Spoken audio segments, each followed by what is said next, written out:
Hello, welcome to kitchen delights. ഇന്ന് ഞാനൊരു chocolate ബ്രൗണിയുടെ റെസിപ്പിയാണ് ഷെയർ ചെയ്യാൻ പോകുന്നത്.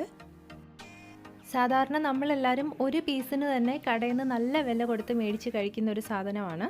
നമുക്കിന്നത് വളരെ ഈസി ആയിട്ട് ഡാർക്ക് ചോക്ലേറ്റ് ഒന്നും ഉപയോഗിക്കാതെ കൊക്കോ പൗഡർ മാത്രം ഉപയോഗിച്ച് ഇത് എങ്ങനെ ഉണ്ടാക്കാമെന്ന് നോക്കാം.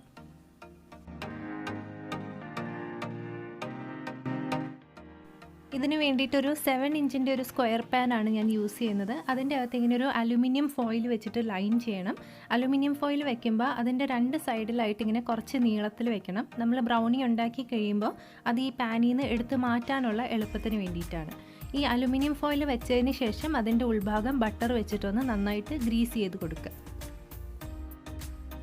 140 ഗ്രാം ബട്ടറാണ് എടുത്തിരിക്കുന്നത്. അതൊന്ന് മെൽറ്റ് ചെയ്തെടുത്തിട്ടുണ്ട്. അതിലേക്ക് 1 കപ്പ് പഞ്ചസാര ചേർത്ത് കൊടുക്കുക. അതേപോലെ 1/4 കപ്പ് ബ്രൗൺ ഷുഗർ ചേർത്ത് കൊടുക്കുക. ഇനി ഇത് രണ്ടും കൂടെ നന്നായിട്ടൊന്ന് മിക്സ് ചെയ്യുക. ബട്ടറിന് ചെറിയ ചൂടുണ്ട് കേട്ടോ. ഇതൊന്ന് മിക്സ് ചെയ്ത് കഴിയുമ്പോഴത്തേക്കും നമുക്കതിലേക്ക് ഒരു 1/4 കപ്പ് കൊക്കോ പൗഡർ ചേർത്ത് കൊടുക്കാം. ഈ കൊക്കോ പൗഡറിന് മിക്കപ്പോഴും നല്ല കട്ടയുണ്ടായിരിക്കും. അതുകൊണ്ട് ഇതൊന്ന് അരിച്ചെടുത്തതിന് ശേഷം വേണം ചേർക്കാനായിട്ട്. കൊക്കോ പൗഡർ ചേർത്തതിന് ശേഷം അതും ഒന്ന് ഇതിൻ്റെ കൂടെ ഒന്ന് മിക്സ് ചെയ്ത് കൊടുക്കുക.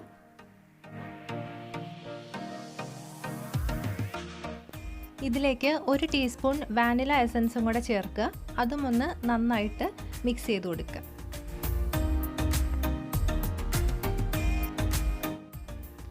ഇനി 2 മുട്ടയാണ് നമ്മൾ ചേർക്കാൻ പോകുന്നത്. ആദ്യം 1 മുട്ട ചേർത്ത് കൊടുക്കുക. അതൊന്ന് നന്നായിട്ട് ആദ്യം മിക്സ് ചെയ്ത് കൊടുക്കുക.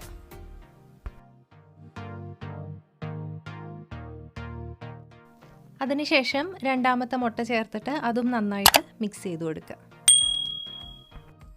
ഈ മുട്ട രണ്ടും ചേർത്തതിന് ശേഷം നമ്മുടെ ഈ ബാറ്റർ കുറച്ച് നേരം ഒന്ന് നന്നായിട്ട് ബീറ്റ് ചെയ്ത് കൊടുക്കണം. നല്ല ഷൈനി ആയിട്ടുള്ളൊരു ബാറ്ററായിട്ട് കിട്ടണം. അതേപോലെ തന്നെ നേരത്തെ പഞ്ചസാരയും ഫാറ്റും കൂടെ സെപ്പറേറ്റ് ചെയ്ത് കിടക്കുമായിരുന്നു. അതൊക്കെ മാറി ഇത് നല്ല യൂണിഫോം ആയിട്ടുള്ളൊരു ടെക്സ്ചറിൽ നമുക്ക് കിട്ടണം. ഇപ്പോൾ ഏകദേശം നല്ലൊരു ടെക്സ്ചർ നമുക്ക് കിട്ടിയിട്ടുണ്ട്. ഇതേപോലെ ആവുന്നത് വരെ നന്നായിട്ട് ബീറ്റ് ചെയ്ത് കൊടുക്കുക.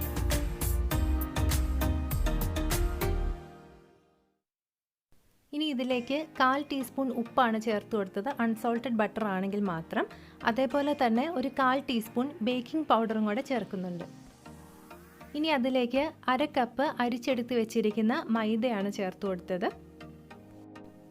ഇത് പതിയെ ഒന്ന് മിക്സ് ചെയ്ത് കൊടുത്താൽ മതി. അതായത് നമ്മളിപ്പോൾ ചേർത്ത പൊടി വെള്ള കളറിൽ നമ്മുടെ ബാറ്ററിൽ എവിടെയും കാണാതാവുന്ന ആ ഒരു സ്റ്റേജ് വരെ മിക്സ് ചെയ്താൽ മതി.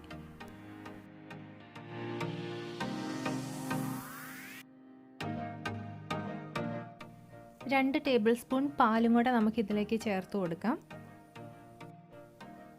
അതും കൂടി ഒന്ന് നന്നായിട്ട് മിക്സ് ചെയ്ത് കൊടുക്കുക.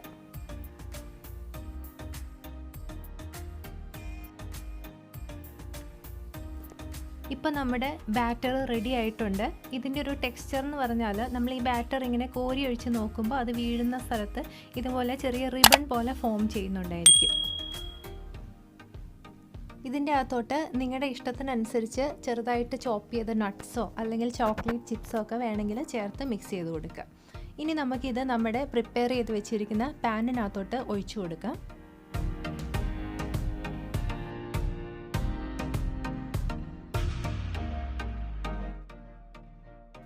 ഇതിൻ്റെ മുകളിലായിട്ട് സ്ലൈസ് ചെയ്ത് വെച്ചിരിക്കുന്ന കുറച്ച് ആൽമണ്ട്സ് വെച്ചിട്ട് ഞാൻ ടോപ്പ് ചെയ്യുന്നുണ്ട്. ഇത് നിങ്ങൾക്ക് ഇഷ്ടമുണ്ടെങ്കിൽ മാത്രം ചെയ്താൽ മതി കേട്ടോ. ഇനി ഇത് 165 ഡിഗ്രി സെൽഷ്യസിൽ പ്രീ ഹീറ്റ് ചെയ്ത് വെച്ചിരിക്കുന്ന ഓവനിൽ 30 മുതൽ 35 മിനിറ്റ് വരെ നമുക്ക് ബേക്ക് ചെയ്തെടുക്കാം. അപ്പോൾ ഇത് ബേക്ക് ചെയ്ത് റെഡി ആയിട്ടുണ്ട്. അതിനുശേഷം നന്നായിട്ട് തണുത്തതിന് ശേഷം മാത്രം നമ്മുടെ അലുമിനിയം ഫോയിൽ ഇങ്ങനെ പയ്യെ വലിച്ച് നമ്മുടെ ബ്രൗണി പുറത്തെടുക്കുക. ഇതിന് വേണ്ടിയിട്ടാണ് നമ്മൾ നേരത്തെ അലുമിനിയം ഫോയിൽ കുറച്ച് നീളത്തിലെടുത്തത്. ഇത് കട്ട് ചെയ്യുന്ന സമയത്ത് എന്തെങ്കിലും ബുദ്ധിമുട്ട് തോന്നുവാണെങ്കിൽ ഒന്ന് റെഫ്രിജറേറ്റ് ചെയ്തിട്ട് കട്ട് ചെയ്യുവാണെങ്കിൽ നന്നായിട്ട് നമുക്കിത് കട്ട് ചെയ്തെടുക്കാൻ പറ്റും. അപ്പോൾ ഇത്രയേ ഉള്ളൂ, നമ്മുടെ ബ്രൗണി റെഡി ആയിട്ടുണ്ട്. അപ്പോൾ എല്ലാവരും ഇതൊന്ന് ട്രൈ ചെയ്ത് നോക്കുക. പ്രത്യേകിച്ച് നിങ്ങൾ ചോക്ലേറ്റ് ഇഷ്ടപ്പെടുന്ന ഒരാളാണെങ്കിൽ, എസ്പെഷ്യലി ഡാർക്ക് ചോക്ലേറ്റ് ഇഷ്ടപ്പെടുന്ന ആളാണെങ്കിൽ ഉറപ്പായിട്ടും ട്രൈ ചെയ്ത് നോക്കുക. നിങ്ങൾക്ക് ഇഷ്ടപ്പെടും.